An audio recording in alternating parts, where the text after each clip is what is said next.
étudier le DAF Samer He dans Masechet Nedarim. Et très rapidement, nous rappelons ce qu'on a vu dans le DAF précédent, Samer Dalet. On a vu deux marlokot Rabbi Eliezer Chachamim. La première, par rapport à la possibilité d'annuler un Neder, par rapport à un pétard, par rapport à un regret ici, qui est lié à une conséquence néfaste, qui est lié donc ici au manque de kavod, à la honte que les parents du Noder, de la personne qui s'est engagée, donc si la personne regrette, parce que ses parents finalement aujourd'hui subissent la honte qui est liée au fait que leur fils fasse des nédarim ou a fait un vœu qui est problématique, et bien du coup on est une marque. Selon Rabbi Eliezer, et bien le fait que la personne se dise que s'il avait su que ses parents allaient subir ces conséquences, il n'aurait pas fait, ça suffit pour annuler le neder. Selon Chachamim, ça ne marche pas. Pourquoi ça ne marche pas selon Chachamim?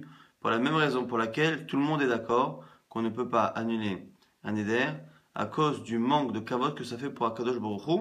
Là ici tout le monde sera d'accord que dans le cas où on fait regretter la personne en lui disant si tu savais que Akadosh Baruch Hu n'aimait pas les nedarim, est-ce que tu aurais fait neder? Si la personne dit qu'il n'aurait pas fait, ça ne suffit pas selon tout le monde. Et les deux raisons qui sont données dans la Gemara par Abaye et Rava pour justifier pourquoi ça ne marche pas selon tout le monde dans le cas d'un neder pour Akadosh Baruch Hu, enfin de la honte d'Akadosh Baruch Hu, et qui donc selon Chachamim est aussi adapté au cas des parents, c'est donc successivement selon Abaye, c'est parce que on a peur finalement que la personne n'ose pas réellement nous dire qu'elle ne regrette pas. Qui ose dire qu'il n'a pas honte devant Akadosh Baruch Hu? Qui ose dire que la honte de ses parents ne le dérange pas? Et selon Rava, la raison est différente, c'est parce qu'on a peur que la personne, en voyant finalement qu'à chaque fois que l'on va voir un chacham pour annuler un neder, eh bien on lui pose toujours la même question.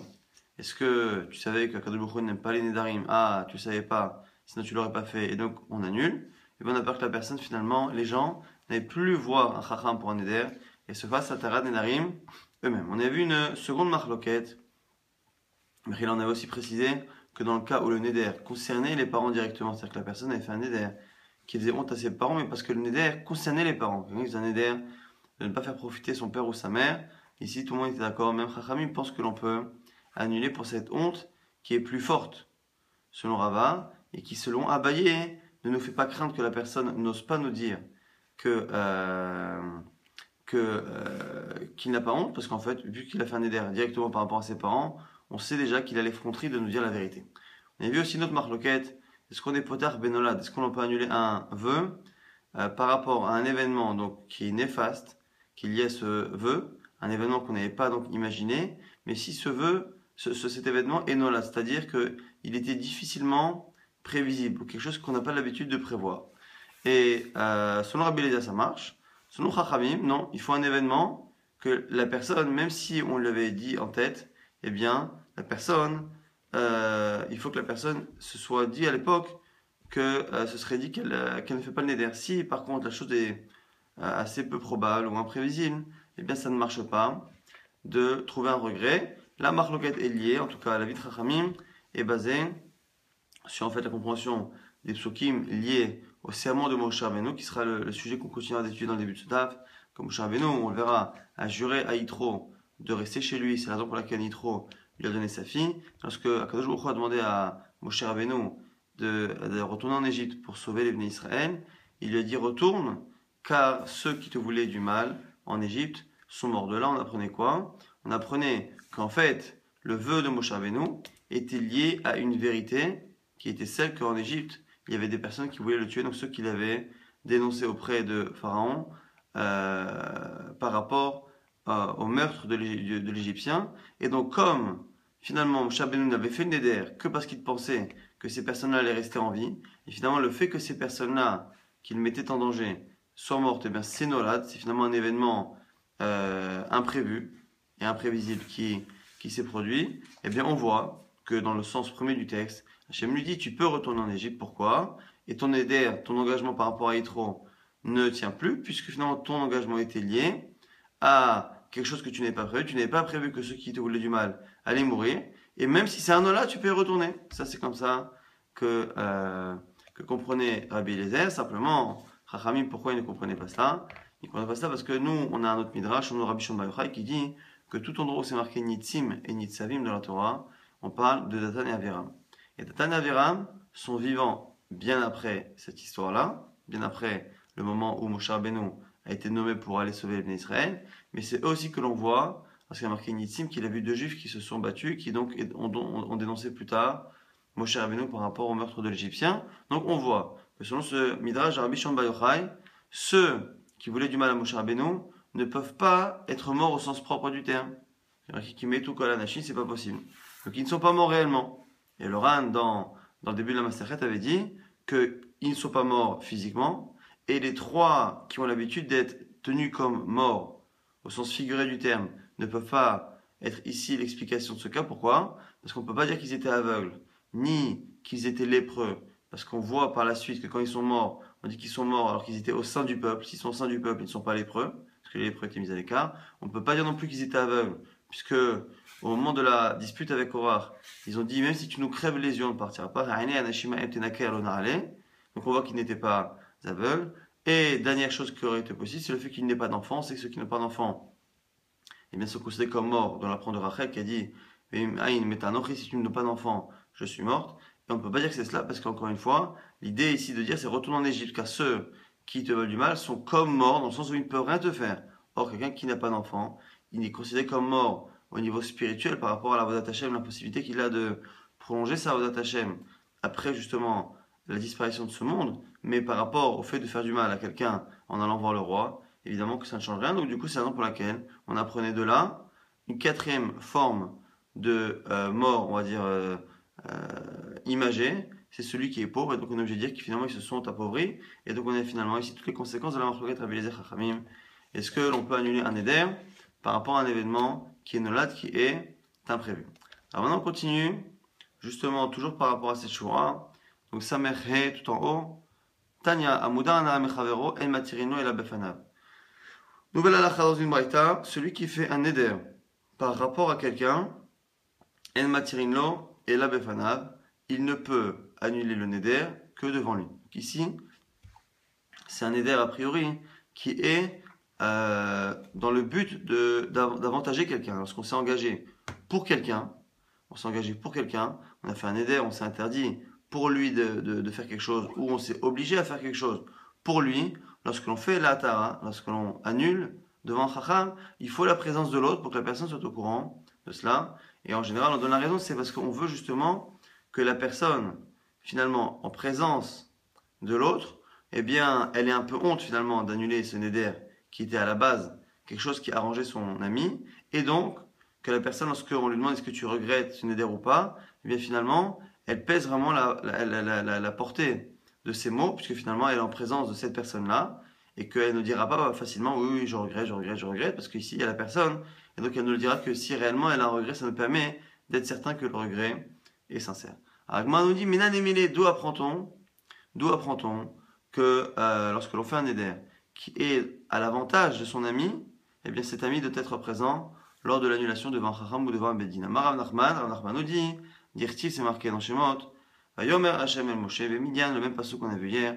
Kadosh Baruch Hu est venu voir Moshe Bemidian, en Midian, et il lui a dit, Lech Shuv Mitzrayim, va, retourne en Égypte, qui met tout Kolanashim, car sont morts tous les hommes, Amakshim et Nafshecha, qui veulent ta vie, qui en veulent à ta vie, donc c'est le passage qu'on a vu hier. Et ici, à Marlo, le Midrash nous apprend, Bemidian Nadarta, Lech Vehater Nidracha Bemidian. Tu as fait le vent en Midian, eh bien, retourne en Midian pour l'annuler. Alors ici, il y a une marque dans les commentaires. Lorsqu'il y a une dracha en général, on utilise toujours un mot qui est en trop, ou un mot qui manque, ou l'utilisation d'un mot qui n'aurait pas dû être, qui est un peu différent de ce que ça aurait dû être. Et ici, donc on a une marque locale qui dit que le mot qui est en trop, c'est Bemidian. A priori, sans nouvelle information, puisque Moshe se trouve en Midian, eh bien, par exemple, préciser que Kadosh lui a parlé en Midian. Et qui disent que c'est l'air, va. Puisque Kadosh lui dit retourne en Égypte, eh bien, pour retourner en Égypte, il faut aller, il faut partir. Donc évidemment que chouv, retourner, ça connote partir. Donc c'est une qui disent que c'est le verbe l'air, va, qui est en trop, quoi qu'il arrive. Parce que dans le dracha, on retrouve les mots. On retrouve les deux. Mi Midian adarta, l'air vehater. Tu as fait en Midian, va annuler. Donc il y en a qui disent que le mot qui est en trop, c'est Midian. Il y en a qui disent que c'est l'air, quoi qu'il arrive. Ici, l'idée, c'est qu'on apprend de là qu'il lui a demandé de retourner en Midian pour annuler le neder, justement en présence de Yitro. De là, on apprend que comme ce vœu-là était à l'avantage de Yitro, puisqu'il avait fait un éder, de ne pas quitter cet endroit avec sa fille, et que c'était ce père-là qui ne voulait pas que sa fille parte de chez lui, et bien donc c'est la raison pour laquelle on apprend d'ici que même Akadosh Baruch Hu, lorsqu'il a fait un Nedarim à Moshe Rabbeinu, il a demandé de retourner le faire devant celui qui était le bénéficiaire de ce Neder. Très bien. D'où maintenant la Gemara dit, dont c'est Birklal qu'il a juré, dire-t-il, Vayo El Moshe, la Shevet et Taïch, on a déjà cité hier dans le DAF, que Moshe a accepté, Vayo El, mais Vayo El aussi, on va l'apprendre dans la suite, c'est aussi un lachon de Shura, de serment, il a juré, il a accepté, mais il a juré aussi, la Shevet et Taïch, de rester avec cet homme qui est Yitro, et il a donné à ce moment-là sa fille Tzipora comme femme. D'où on sait maintenant que le mot Allah, le verbe Vayoel, est un verbe qui connote ici un engagement, un serment. Dire-t-il, c'est marqué par rapport à Yecheskel, Vayave Oto Be'Allah. Il a amené, donc Nebuchadnezzar, il a amené Tzidkiyahu, le roi, il l'a amené Be'Allah. Il a engagé en tout cas dans ce qu'on appelle une Allah. Alors, Allah, on verra dans la suite que c'est un engagement. Pourquoi? Parce que juste après, on dit quoi? On dit Gamba Mele Nebuchadnezzar Marad, et il s'est, entre guillemets, rebellé contre le roi Nebuchadnezzar Tzidkiyahu, qui était plus ou moins dominé par Nebuchadnezzar. Gamba Mele Nebuchadnezzar Marad, Asher Ishbi'o Elohim. Il s'est rebellé plus ou moins, il n'a pas obéi à Nebuchadnezzar, qu'il avait fait jurer. Ah, on a vu qu'il avait fait jurer. On est obligé de dire que c'est le fameux Pasuk qui a dit que Vayav Oto Be'Allah, qu'il l'a amené dans ce qu'on appelle Allah. De là, on apprend que Allah est un serment. Même si, selon les commentaires ici, on a d'autres références. Déjà dans le Chumash, dans les 5 livres du Chumash, on a déjà des références qui montrent que Allah, c'est un serment. On l'a vu par rapport à la femme Sota. On dit que cette femme-là, elle sera les Allah Vedishva Betoch Hamer, Betet Hashem et Yerecher, Vendofeler.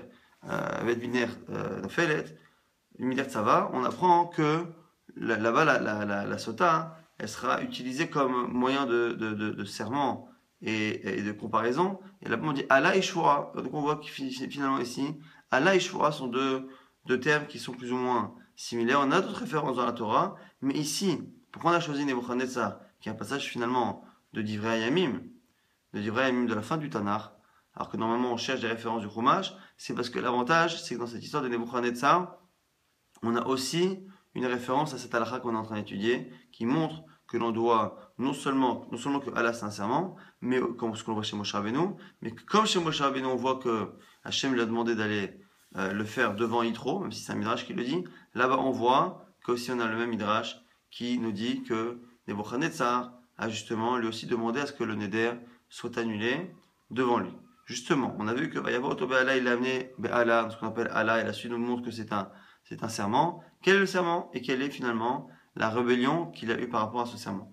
Maï, Mardout et Lagma a dit c'est quoi la rébellion? En quoi il n'a pas écouté Nebuchadnezzar?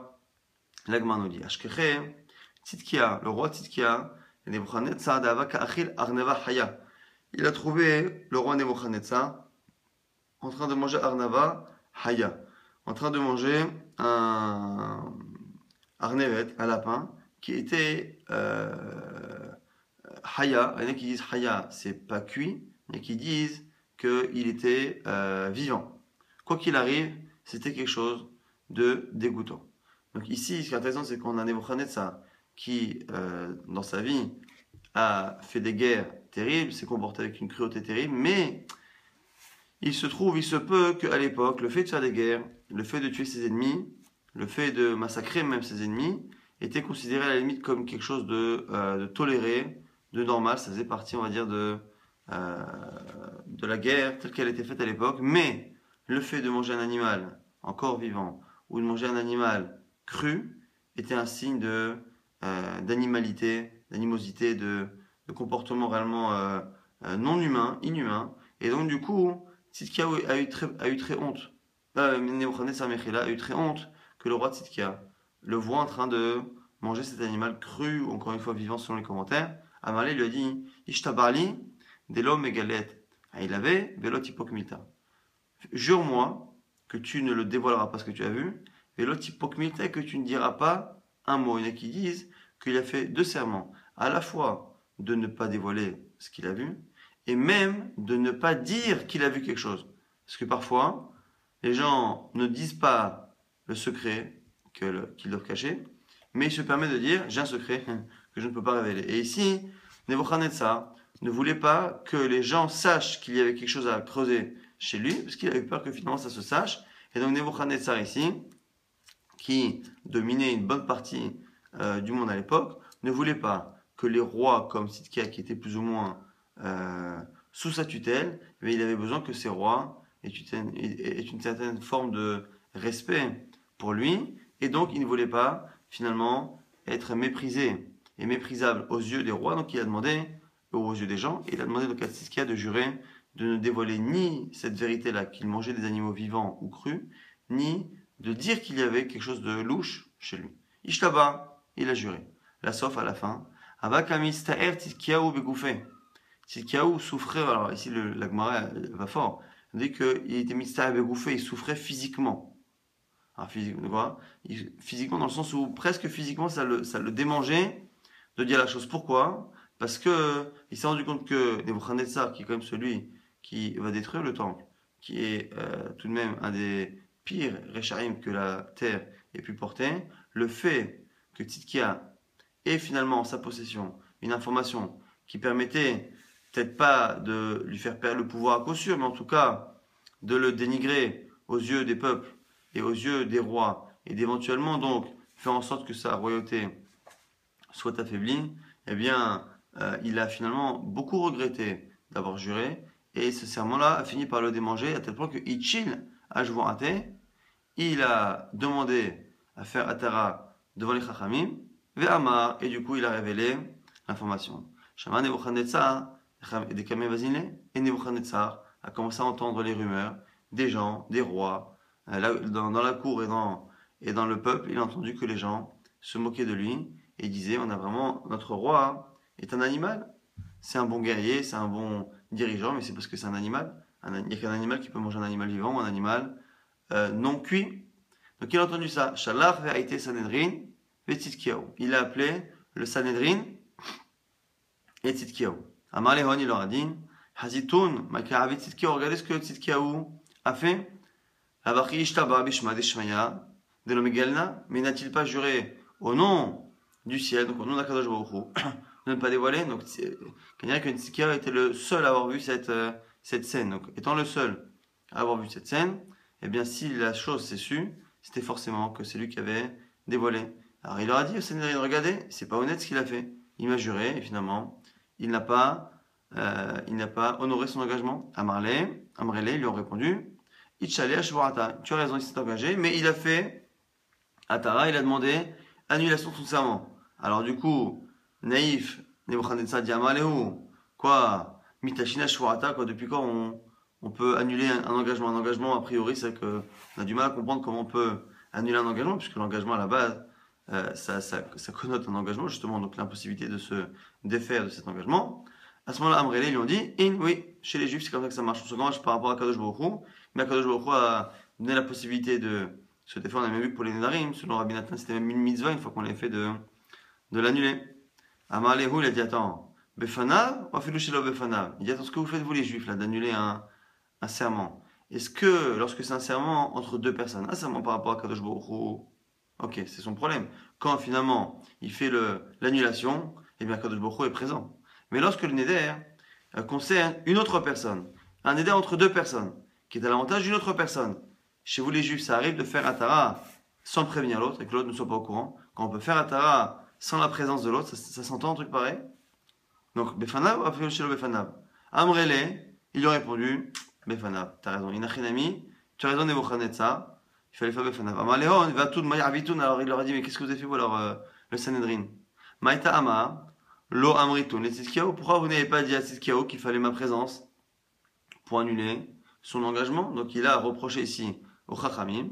Et Bémet, on dit qu'ils ont été punis. Parce que réellement, ici, il y a quelque chose qui s'est fait. Tzidkiyahu et le Sanhedrin, les deux, se sont comportés chez l'Okahogen, pas exactement comme il fallait, puisque les deux ont cherché à annuler un serment qui était fait par rapport à un homme, et ils l'ont annulé sans sa présence. Miyad, c'est marqué tout de suite, ce qui est marqué dans la Megillat Echa, dans le deuxième chapitre, Yeshvul Aretz Yidmu Ziknevat Sion Amaritrak Sheshamtu, Karim, Mitartem, qui les a fait asseoir par terre, que justement il a fait asseoir par terre, et il les a fait taire, les Chachamim de Tzion et Jérusalem. C'est donc une référence à ces discussions où les Chachamim finalement n'ont pas su quoi répondre parce qu'ils étaient plus ou moins en tort par rapport à Nebuchadnezzar, tout comme Tzidkiyahu HaMelech. Et donc il les a assis par terre, il les a obligés de s'asseoir par terre, justement pour les punir de cette erreur qui était liée à cet engagement. On enchaîne maintenant sur une nouvelle Mishnah. Rabbi Meir Omer, on avait vu hier donc une marloquette sur Nolad. Chachamim disait que quelque chose qui est Nolad, un événement qui n'est pas prévisible plus ou moins, eh bien c'est Nolad et donc du coup ça ne peut pas servir comme pétard pour annuler un éder. Rabbi Meir nous dit Yesh dvarim she'ein Nolad ve'einan kenolad.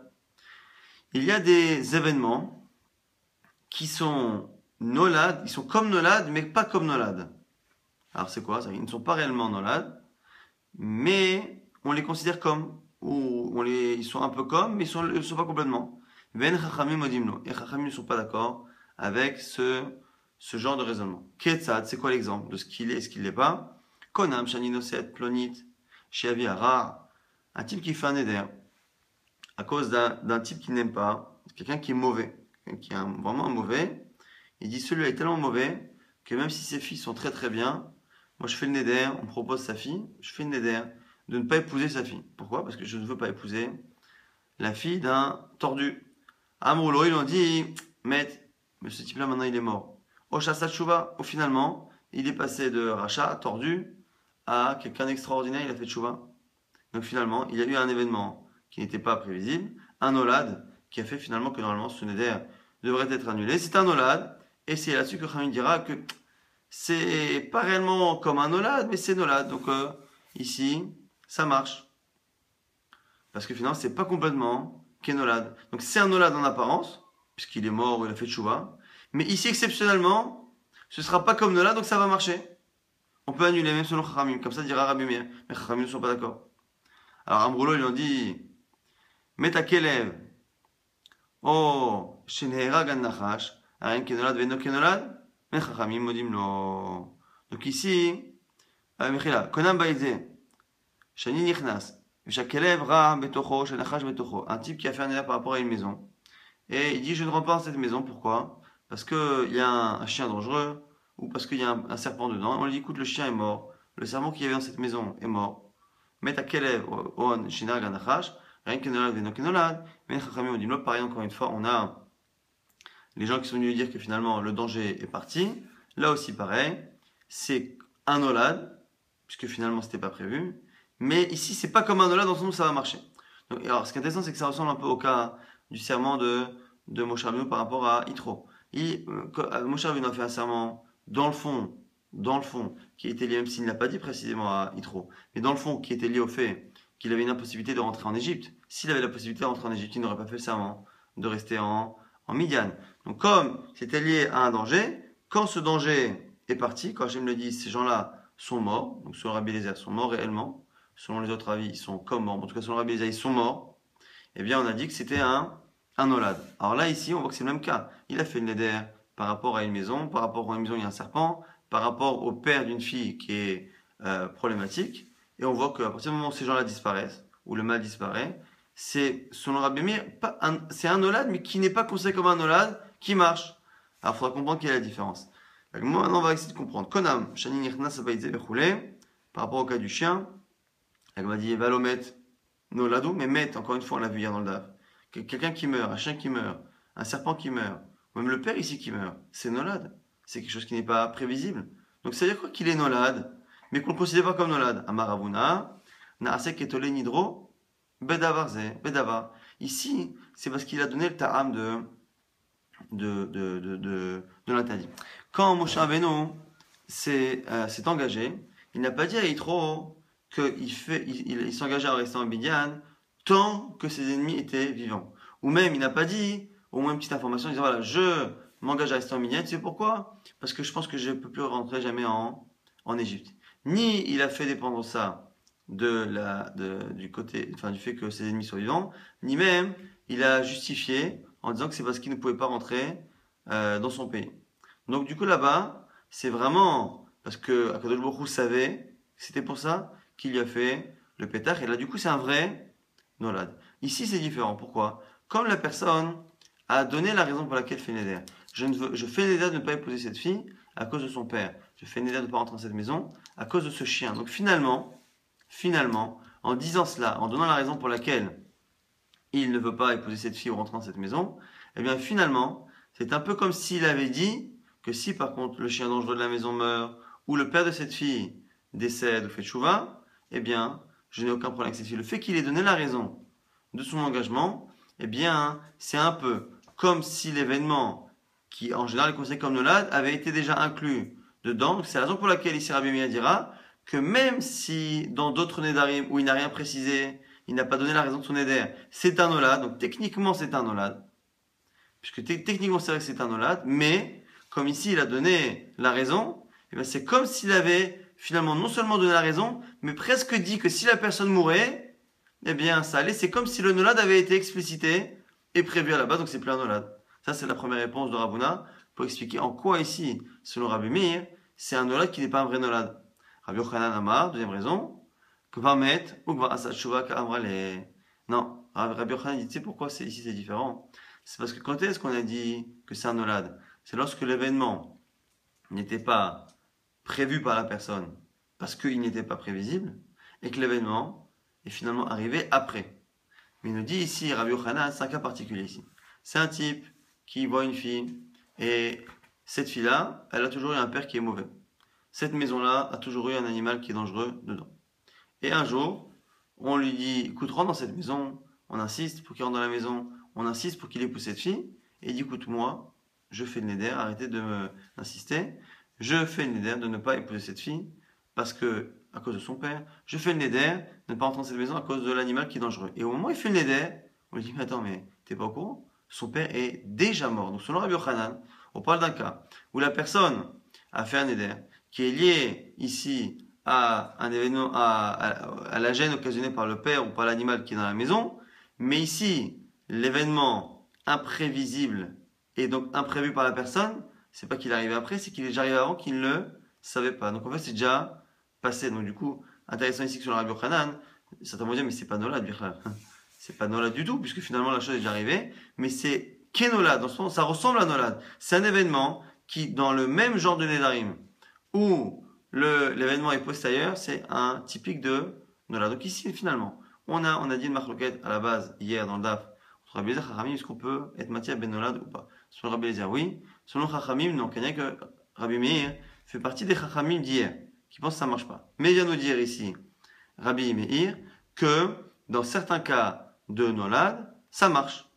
C'est quoi? C'est des Nolad qui sont comme Nolad, mais pas comme Nolad. C'est un Nolad à la base, mais à cause d'ici d'une particularité du cas, eh bien, c'est pas considéré comme étant Nolad. Donc, on donne le cas d'un type qui veut pas épouser une fille à cause du père, ou qui veut pas entrer dans une maison à cause d'un animal.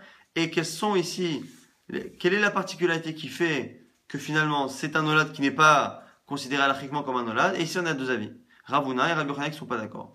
Un avis qui dit que la raison pour laquelle, même si apparemment c'est un Nolad, c'en est pas un. Rabbi Yochanan dit c'est parce qu'en fait, l'événement, il ne l'a pas prévu parce qu'il n'était pas prévisible. Mais il manque de chance, l'événement était déjà passé. Donc finalement, ça n'a rien d'un Nolad. Ça y ressemble. Donc c'est pour ça que selon certains, on va commencer à interdire, comme Chachamim, parce que ça ressemble à Nolad. On a peur que les gens se trompent. Mais réellement, ça n'a rien de Nolad, puisque finalement, l'événement est déjà passé. Donc le Neder est vraiment fait en méconnaissance de cause. Et selon Ravuna, c'est pas pour ça. La différence qu'il y a, c'est parce que autant un Nolad, c'est un problème selon Chachamim, lorsque l'on a un Neder qui finalement est regretté à cause d'un événement non prévu et imprévisible. Mais ici nous dit Ravuna, ce qui est différent, c'est que dans ce cas-là, on a la personne qui a expliqué pourquoi elle faisait le Neder. Et le pourquoi du Neder, c'est-à-dire qu'il explique ce qui le gêne finalement, en disant ce qui le gêne, c'est un peu comme s'il était en train de nous dire que si la chose qui le gêne décède, ou finalement change du tout, et ne devienne pas gênante, comme cette personne qui le gênait et qui fait tchouva, ou, eh bien à ce moment-là, dans ces cas, comme il a précisé ce qui le gênait, c'est comme s'il avait précisé que la mort de la personne ou la disparition de ce danger était finalement prévue et donc du coup n'est pas un Nolad. Donc on a deux avis, Rabbi Yochanan et Ravuna, pour justifier en quoi selon Rabbi Meir ici, c'est un nolad en apparence, mais qui n'en est pas un. Et maintenant, on va objecter sur la deuxième lecture qui est celle de Rabbi Yochanan, qui est finalement de dire que ici, dans ces cas-là, c'est pas que c'est un nolad différent. C'est que finalement, c'est pas un nolad. C'est quoi finalement selon Rabbi Yochanan? C'est un éder betaout. Il s'est complètement trompé. Pourquoi? Parce qu'il a fait un éder par rapport à quelque chose qui le gênait. Il l'a dit, je veux pas rentrer dans cette maison, je ne veux pas épouser cette fille à cause de cela. Mais en fait, la chose qui justifie son éder, et donc il le prononce même, la chose a déjà disparu. Donc c'est un éder qui est complètement betaout, qui est complètement par erreur. La Gemara objecte à cela. Pourquoi? Parce que la suite de la Mishnah que l'on étudie, elle est d'Asamer Vav, et la suite de la Mishnah va nous rapporter une halakha qui est censée normalement être nouvelle. Et cette halakha, c'est quoi? C'est l'halakha justement des gens qui font un éder betaout par erreur. C'est-à-dire qu'ils ne sont pas au courant de la situation. Et donc du coup, la Gemara va objecter par rapport à ça. Métiv. Rabbi Abba, c'est Rabbi Abba qui objecte. Konam sheninose les plonit ke'ora vari'ina. Un type, on lui parle d'une fille pour se marier et il ne veut pas l'épouser. Et donc à la fin, il dit écoutez, laissez-moi tranquille, je fais le néder de ne pas épouser cette femme-là qui n'est pas jolie. Et au final, il s'est trompé, il confondait avec quelqu'un ou il avait oublié. Mais en fait, elle n'est pas comme il pensait, elle est finalement très jolie. Shehora, Marie-Ilevana, à l'époque, donc les femmes qui étaient très très brunes de peau n'étaient pas très à la mode. Donc du coup, pareil, il a dit je ne veux pas épouser cette femme-là qui est très très très brune, qui est vraiment foncée de peau. Et ça justifie en fait finalement son éder. Et ça nous montre finalement qu'il fait l'éder à cause de cela. Et donc on met connaissance de cause, puisque finalement, Ariel Levana, il se trouve elle a un teint, très, très clair. Ketsara, Vari Aruka, il dit je ne veux pas épouser cette femme-là, cette naine, cette femme qui est très petite. Au final, elle n'est pas petite, elle est grande. Moutarba, c'est autorisé, il peut épouser cette femme-là, puisque finalement il a montré qu'il avait fait un éder à cause d'une raison, et que cette raison-là, depuis le départ, elle n'est pas vraie. C'est pas qu'elle était naine et qu'elle a grandi, c'est pas qu'elle était noire et qu'elle est devenue blanche. C'est ici il avait fait un éder en méconnaissance de cause. Shechora venasa levana, Tsara venasa ruka. Voilà pourquoi l'homme il vient chez Kora, chez Nasana, c'est la Mishnah dit justement, pas parce que la fille pas jolie est devenue jolie, que la petite est devenue grande, ou que la fille foncée est devenue claire, mais c'est parce qu'encore une fois, c'était une erreur. Donc la Gemara maintenant va objecter. Bish la malera Ravuna damana seketolini robadava. Selon Ravuna, qui explique que la Mishnah précédente, le cas présent de la Mishnah qui est chez nous, cas de Rabbi Meir, eh bien, l'histoire de Nolad Shelo Kenolad, ce qui est un Nolad mais ce qui n'en est pas un. La raison de cette halakha, c'est parce que finalement, en donnant la raison de son éder, c'est comme s'il avait déjà précisé que si la personne mourait ou que le danger disparaissait, eh bien, il n'y a pas de néder. Ok, donc ça c'est une halakha à ce moment-là X, et je comprends du coup la suite de la Mishnah qui est une halakha Y, qui est la halakha de ceux qui font des vœux à cause d'une situation qu'ils ne connaissent pas du tout, donc ils sont complètement en décalage par rapport à la réalité. Donc je peux comprendre. Tana Toleni Robadava, Vetana Neder Taout. On a finalement dans la Mishnah deux cas. Le cas de notre Mishnah chez nous, qui nous parle d'un vœu qu'il y a un événement de nolad, mais comme la personne donne la raison du vœu, eh bien, selon Rabbi Meir, ça change, selon Chachamim, ça ne change pas. Et après, on a parlé du cas d'un type qui fait un Neder Betaout. Il fait un Neder par rapport à une femme, parce qu'il est persuadé qu'elle est petite alors qu'elle ne l'est pas, persuadé qu'elle est moche alors qu'elle ne l'est pas, bon, ainsi de suite. Et là, les Rabbi Yochanan. Mais selon Rabbi Yochanan, qui explique que déjà notre Mishnah, Rabbi Meir et Chachamim, la discussion, elle est déjà par rapport à un cas de Neder Betaout, un Neder qui est fait justement par erreur, parce que finalement, selon Rabbi Yochanan, le cas là-bas de celui qui va épouser la fille et qui ne veut pas l'épouser à cause du père ou de la maison à cause du serpent, pourquoi là-bas c'est autorisé sur le Rabbi Meir? C'est parce qu'au moment même où il a fait le Neder, il ne sait pas que le père est déjà mort, et il ne sait pas que le serpent est déjà mort. Donc du coup, c'est déjà un Neder de Betaout, où il est en décalage par rapport à la réalité. Et donc du coup, le cas d'après, qui nous dit que celui qui ne veut pas épouser une fille à cause de son physique, et qui se trouve que ce physique n'a jamais été celui de la fille, eh bien c'est encore la même chose. Et donc ça doit être encore le marloquet Rabbi Meir Chachamim. À quoi c'est ça de répéter encore cette halakha, et en plus de ne citer que la version de Chachamim, puisque finalement, de Rabbi Meir, puisque finalement on nous dit que le Neder est annulé. Et là, le Rabbi Yochanan, la marque Varmet, ou Asad Shuvah, la mêlée limitée très imnée pour enseigner cette halakha deux fois. Neder Taout, on enseigne deux fois le vœu fait par erreur. L'Agma a dit, caché effectivement, c'est un problème pour Rabbi Yochanan. Donc on voit ici que les Mishnot ont l'air plus de tourner à l'avantage du Pshat de Rabuna que celui de Rabbi Yochanan. On a maintenant une dernière Mishnah dans ce daf. Ve'od amar Rabbi Meir, encore Rabbi Meir qui nous dit, potrin lo min hakatuv shebatorah. On peut annuler un vœu par rapport à ce qui est marqué dans la Torah. Ve'omrim lo, par rapport à des halachot. Ilu haïta yodea, si tu savais, sheta rover, que souvent un éder, quand la personne s'énerve contre quelqu'un, eh bien voici les interdits de la Torah que la personne peut transgresser à cause de ce néder. C'est quoi la première chose? Tarover, lotikom, vers lotitor. Deux interdits qui sont liés à la vengeance. Très souvent, lorsque la personne fait un néder, c'est justement par vengeance pour envers quelqu'un qui lui a fait du mal. Et du coup, tu en transgresses lotikom et lotitor. Parce que la personne lui dit, dis-moi, tu savais que tu transgresserais cela à cause du néder? Ah non, je savais pas. Donc tu regrettes? Oui. Et donc du coup, ça marche. Et sur l'interdit de détester son prochain dans son cœur, sur la mise positive d'aimer son prochain comme soi-même, ou sur la mitzvah de permettre à ton frère de vivre avec toi. C'est la mitzvah ici de s'occuper d'un pauvre. Shuani, le parnasson, dans le cas où cette personne-là est pauvre, eh bien tu ne peux plus lui donner la tzedaka à cause de ton éder. Donc tu peux transgresser plusieurs interdits qui commencent à la vengeance, qui terminent par la tzedaka, et au milieu très souvent on a un problème de détester son prochain ou de ne pas l'aimer comme soi-même. Amar, lo haiti yoder shoken, lo haiti noder, areze muta. On voit que si la personne regrette à cause de cela, c'est muta. Alors intéressant qu'on avait vu hier dans le DAF qu'une personne, si on lui disait, dis-moi si tu savais que c'était un manque de kavod pour Hachem, est-ce que tu aurais regretté? On a vu qu'ici on ne le croit pas. La personne qui nous dit qu'elle regrette, eh bien ça ne marche pas. Soit ça ne marche pas de peur que les gens aillent à chaque fois à autoriser les nédarim pour ça, selon Rava, selon Abaye, même parce qu'on a peur que la personne n'ose pas nous dire qu'elle ne regrette pas. Qu'elle irait que le kavod d'Akadosh Baruch Hu, c'est quelque chose que la personne n'ose pas nier, elle n'ose pas dire que finalement elle s'en fiche, mais par rapport à une mitzvah, eh bien, on n'a pas l'air de craindre que la personne soit malhonnête. Si la personne, eh bien, ne fait pas attention à la mitzvah de Vertel et Hakamocha, eh bien, nous on pense, Rachamim, que finalement il aura l'effronterie et l'honnêteté finalement de nous dire, effectivement, même si je savais que je transgressais ça ou cela, eh bien, finalement, une mitzvah de la Torah ne permet pas de craindre que la personne nous mente au moment où on lui pose la question sur le pétard et sur la charata. Ça, c'était la nouvelle Mishnah. Alors maintenant, on objecte. Sur la dernière halakha, on dit qu'on peut annuler en disant, bon non, mais attends, mais tu sais que cette personne-là maintenant, elle est pauvre, ou elle a toujours été pauvre, et tu peux pas lui faire la misa de la misa de permettre à ton frère pauvre de vivre avec toi. Et alors Ravuna objecte à Rabba. Amarle Ravuna, Barav Katina, les Rabba, Nima Kodemerane, Lavar la Inapin, mais je comprends pas la personne. Quand on lui dit, dis-moi, tu ne peux pas faire la misa de il peut très bien nous objecter, mais attends, est-ce que la mitzvah de nourrir ce pauvre, elle n'incombe qu'à moi? Maï de mateli faneso, bah découlé alma me fanesani. Moi je donne l'argent à la tzedaka de manière générale et ça lui reviendra. Et dans tous les cas, il y a deux choses ici. À la fois, je n'ai pas la mise à moi, tout le monde peut s'occuper de lui.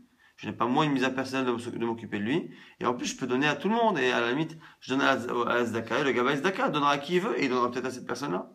Donc, il n'y a pas de problème. Amarle, alors pourquoi du coup la Mishnah nous dit que parfois on peut transgresser Vecher Chirimach? La Gemara nous dit c'est ça le cas. Nous dit Rabba, Ani Omer, Kol Nofel et Nonofel, les Gabais Zaka, Trila, celui qui devient pauvre, eh bien avant d'arriver au niveau d'avoir le Gabais Zaka, d'aller voir la personne qui s'occupe justement de la Zdaka, avant même ça, il va d'abord voir ses proches, sa famille. Et donc ici, quand est-ce qu'on transgresse c'est lorsque la personne est proche du pauvre. Cette personne est en train de s'appauvrir. Et qu'avant que la personne passe le cap d'aller voir justement un organisme pour les nécessiteux, avant cela, il demande d'abord à un cousin, à un ami, de prêter de l'argent, de lui donner de l'argent. Et là, ici, si cette personne-là est un proche et qu'elle est en train de s'appauvrir et qu'elle n'a pas passé le cap, ici, j'ai une mitzvah que je ne peux pas remplacer. La mitzvah d'aider mon frère avant même qu'il arrive à prendre la tzedaka, ça, cette mitzvah-là, je la rate puisque j'ai fait le neder. Après, le fait qu'après, éventuellement, il descende au niveau de prendre la tzedaka et que je donne à l'organisme de tzedaka qui finalement va lui donner, c'est autre chose. Mais la mitzvah de base, de l'empêcher d'en arriver jusque-là et de le soutenir au tout début de son appauvrissement, eh bien là, ici, c'est une mitzvah que je rate. Donc, c'est la raison pour laquelle on voit qu'on a toutes ces mitzvahs-là qu'on peut rater par rapport aux mitzvahs de se venger, de détester son prochain, de ne pas aimer son prochain comme soi-même, mais même la mitzvah de s'occuper d'un pauvre. Encore, nouvelle Mishnah, Potrim Ladam, Biktuvat Isho, on peut être potach, donc on peut annuler un vœu par rapport à la Ktuva, quelqu'un qui fait un neder. À cause de ce neder, il ne peut plus rester avec sa femme. Parce que la vie conjugale, la vie maritale n'est plus possible. Et donc, du coup, il est obligé de la divorcer. S'il est obligé de la divorcer, comme c'est lui qui a fait le neder, c'est lui qui est en tort. Comme il est en tort, évidemment, il doit payer la Ketouva. Maintenant, si la somme de la Ketouva est problématique, est-ce que on peut annuler en lui demandant, dis-moi, si tu savais que ton neder allait te coûter un divorce et donc te coûter la Ketouva, est-ce que tu aurais finalement fait le neder? Il a dit, non, si j'avais su que ça me coûtait si cher, j'aurais pas fait. Eh bien, on annule grâce au finalement cet événement non prévu, mais prévisible, mais en tout cas non prévu, qui est la somme de cette Ketouba. Et la Mishnah nous rapporte une histoire dans ce sens. Il y a un homme qui a fait un jour un neder par rapport à sa femme. Il fait un neder qu'elle ne profite pas de lui, donc du coup la vie maritale est plus possible, dont la vie conjugale évidemment. Mais et sa Ketouba était énorme à la femme, c'était 400 dinarim, c'était énorme. Il est parti voir Rabbi Akiva. Et Rabbi Akiva lui dit, écoute, tu paieras ta Ketouba sans problème. Amarlo, il a dit, mais Rabbi, Shmone meot dinarim iniach abba, natalachi arba meot, vani arba meot. Il dit, mais attends, mon père nous a laissé 800 dinars.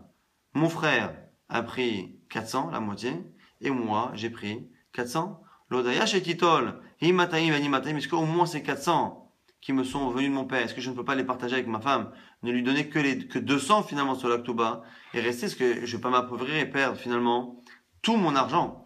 Alors Rabbi Akiva lui a dit, pour lui montrer que finalement, il paiera jusqu'à la dernière prouta, Afilu atamocher sa'aroshecha atanoten la Ketubata. Même si tu dois vendre tes cheveux, eh bien tu finiras par payer ta Ketouba. Amarlo, il a répondu, ce bon homme-là qui était du coup désemparé, il a été yoder sheuken, il a été noder. Et tira Rabbi Akiva, si j'avais su, jamais je n'aurais fait ce neder qui m'oblige à divorcer ma femme, à payer une Ketouba qui finalement me fait perdre la totalité de ma fortune, la totalité de l'héritage de mon père. Alors du coup, maintenant la Gemara dit, attends, je comprends pas. Il a de l'argent liquide. S'il a de l'argent liquide, normalement, on a un principe, même si c'est une marloquette, la lacha est que quoi? Que finalement les métal télim, l'argent ou tout ce qui est bien mobilier, donc l'argent est un bien mobilier, n'est pas asservi à la Ketouba. On l'a vu dans ma série Ketouba plusieurs fois, n'est pas asservi à la Ketouba. Ce qui bloque la Ketouba, c'est tout ce qui est bien immobilier. S'il a des terrains, ils sont bloqués pour payer la Ketouba, mais pas les biens justement mobiliers comme l'argent. Comment son argent est bloqué? Parce que normalement on ne bloque pas l'argent pour la Ketouba. Amarabaya explique, Karka Shavamone, Shavashmone Merodina. Abaye dit non, en fait, il n'avait pas 400 ou 800 dinars en argent liquide, il avait en terrain, c'était les terrains de son père. Donc ces terrains-là, par contre, quand il les a pris, eh bien, finalement, ils ont été asservis à la Ketouba, c'est pour ça qu'il lui a dit, tu donneras tout. La Gemara dit, Katane, c'est Arosho, Metatéléo. La Gemara dit, mais quoi qu'il arrive, tu es obligé de dire qu'à un moment donné, même quelque chose qui n'est pas un terrain, a l'air d'être finalement, dans cette Mishnah, a l'air d'être finalement engagé, puisqu'il lui a dit, tu vendras même tes cheveux. Et les cheveux qu'il a, ces cheveux, c'est pas un carcasse, c'est pas un terrain, c'est quelque chose de mobile. Alors il m'a dit, mais non, mais c'est pas réellement qu'il va vendre ses cheveux pour payer la Ketouba. Enfin, vendre une partie en tout cas de ce qui a poussé chez lui. Il m'a dit, il a dit comme ça, c'est quoi? C'est que tu donneras tout ton argent, même si ça t'oblige à toi à vendre finalement tes cheveux, ou quelque chose qui était si personnel, et une partie de ton corps, si tu dois le vendre pour te nourrir. Mais c'est pas que réellement, jusqu'à ce qu'une partie de son corps soit engagée pour la Ketouba. Là, il m'a dit, alors si c'est ça, c'est extraordinaire. On apprend finalement que lorsque quelqu'un a une dette, eh bien, on lui prend son argent pour payer la dette, même si à la fin, on doit lui prendre, on a dit, même si à la fin, il lui reste rien. Ça, c'est une question. Lorsque quelqu'un donne l'argent, est-ce qu'il doit 1000 euros et il a 1000 euros sur le compte? Est-ce qu'on prend les 1000 euros et qu'on les donne à l'autre et qu'on le laisse finalement crever de faim? Et que donc à ce moment-là, il se débrouillera, il vendra même ses cheveux? Ou non, on lui laisse quand même quelques euros pour manger.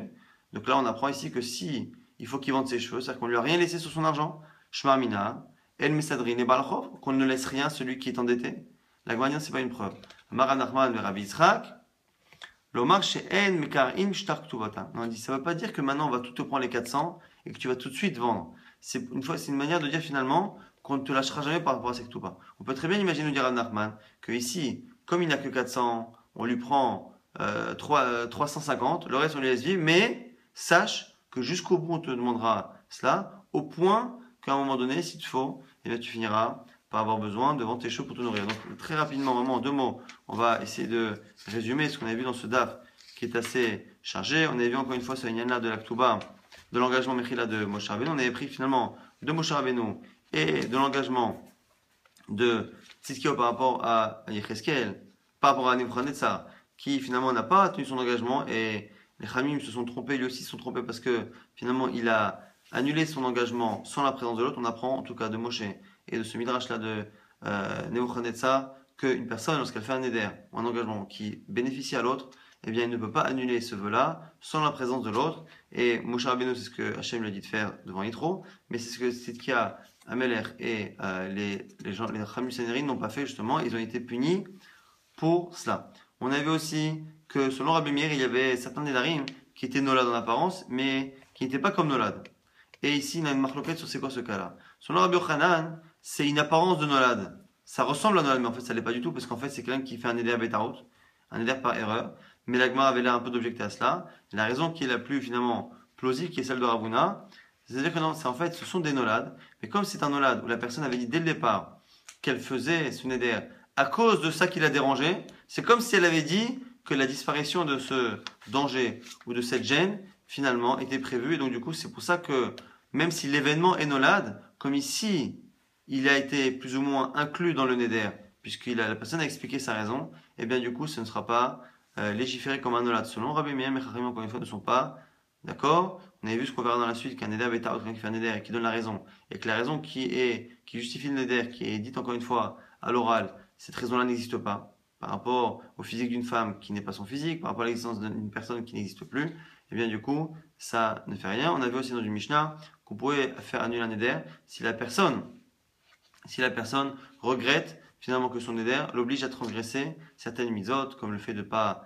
se venger, de ne pas détester son prochain, de l'aimer comme soi-même. Et on avait aussi qu'on pouvait même transgresser le fait de s'occuper du pauvre. Dans quel cas où la mitzvah est que par rapport à moi, pas par rapport à tout le monde, et que je ne peux même pas la faire en donnant l'argent à la tzedaka, c'est parce que la personne est en train de s'appauvrir, et qu'avant de s'appauvrir, avant d'aller voir la tzedaka, il vient voir ses proches. À ce moment-là, le proche a une mitzvah toute particulière et personnelle d'aider cette personne-là, et on peut rater cette mitzvah-là, et ce regret-là de rater la mitzvah peut servir comme pétard pour annuler le vœu.